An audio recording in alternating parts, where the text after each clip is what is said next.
In our last message, we explored Philippians 1:27 through 2:8 and its impact upon the believer. In particular, we explored Christology within the context of human relationships. Today, we will continue in that same vein, learning how to emulate Jesus' humility toward God and mankind. As we learned last week, Paul was writing to the Philippians from the bonds of Roman imprisonment. He admonishes the church at Philippi to suffer well for the sake of the gospel. He exhorts them to remain steadfast and unified, being of one mind and one accord, unafraid of those in Philippi who oppose them.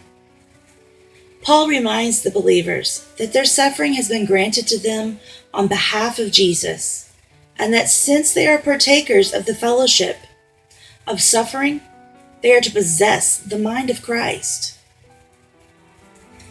He takes this opportunity to remind the believers of Christ's behavior, who, being in the form of God, did not consider it robbery to be equal with God, but made himself of no reputation. The Philippians, therefore, are to follow suit and be like-minded toward God and one another, having the same love, being of one accord, of one mind. Let nothing be done through selfish ambition or conceit, but in lowliness of mind, each of you esteem others better than oneself. Let each of you look out not only for his own interests, but also for the interests of others. Paul commanded the Philippians. It's important to understand that this entire passage is about how believers' behavior toward one another should reflect the way Jesus, the Son, behaves toward God the Father and his fellow man. Hebrews 1:3 tells us Jesus is the radiance of God's glory and the exact representation of his being, sustaining all things by his powerful word, and that after he had provided purification for sins, he sat down at the right hand of the Majesty in heaven. So, to build upon last time, let's move forward.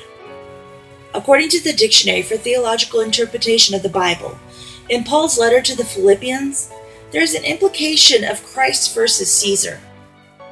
The emperor of Rome exalted himself to the position of a god, expecting the citizens of his earthly kingdom to pay homage and worship him. In stark contrast, Jesus, the King of Kings, the one who is sovereign over the universe, who in the beginning was with God and was God, still did not consider equality with God something to be grasped, but instead humbled himself unto death, even death on a Roman cross. As we discovered last time, there is also a feud going on in the church of Philippi between two prominent women, Euodia and Syntyche. What we find in Philippians 2:6 through 8 and 2:9 through 11 is the same principle found in Matthew 20:25 through 27, which says, "But Jesus called them to him and said, You know that the rulers of the Gentiles lord it over them, and their great men exercise authority over them. It shall not be so among you, but whoever would be great among you must be your servant, and whoever would be first among you must be your slave, even as the Son of Man came not to be served, but to serve, and to give his life as a ransom for many." So, not only is Paul's letter a rebuke of Caesar, it is also an admonishment to the believers of Philippi and every generation of believers since. It is the mystery of the kingdom of heaven. The one who exalts himself will be humbled, and the one who humbles himself will be exalted. Let's look at Jesus. He came down from heaven to earth. He laid aside his heavenly garments in order to put on human flesh. Not only did Jesus come as a man, but as a man of no reputation.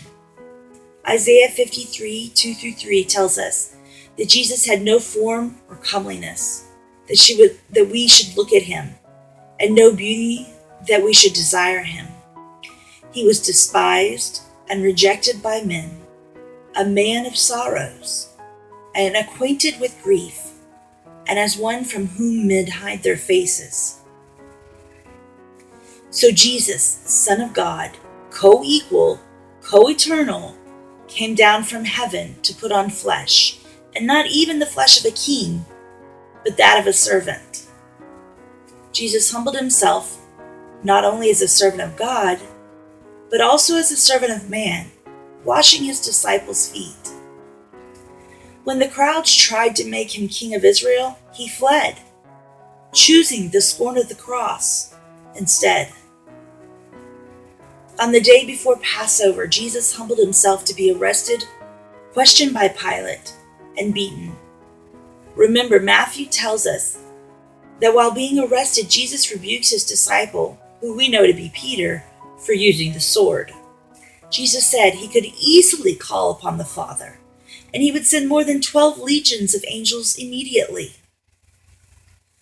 On Passover, the day of crucifixion, Jesus, the King of glory, who had humbled himself by coming from heaven, putting on human flesh, the flesh of a lowly servant, allowing himself to be arrested, humiliated, stripped of his garments, and tortured, then humbles himself further by laying himself down on the cross to be crucified.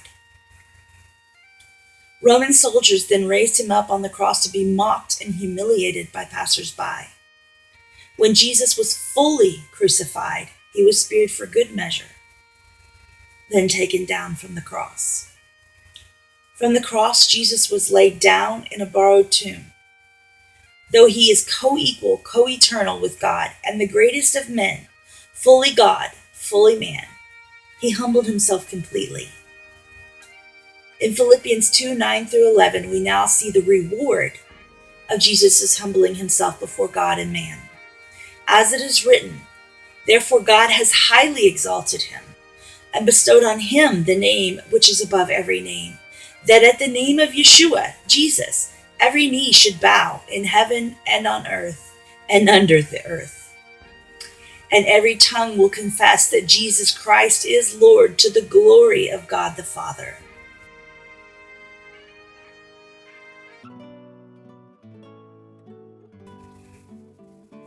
I would like to take just a moment to reflect upon the personal life application here. There are times in this life where, if we haven't already, we will most likely encounter circumstances that test our ability to humble ourselves. Perhaps we will be falsely accused or maligned. Maybe we have been passed over for a job which we are fully qualified for.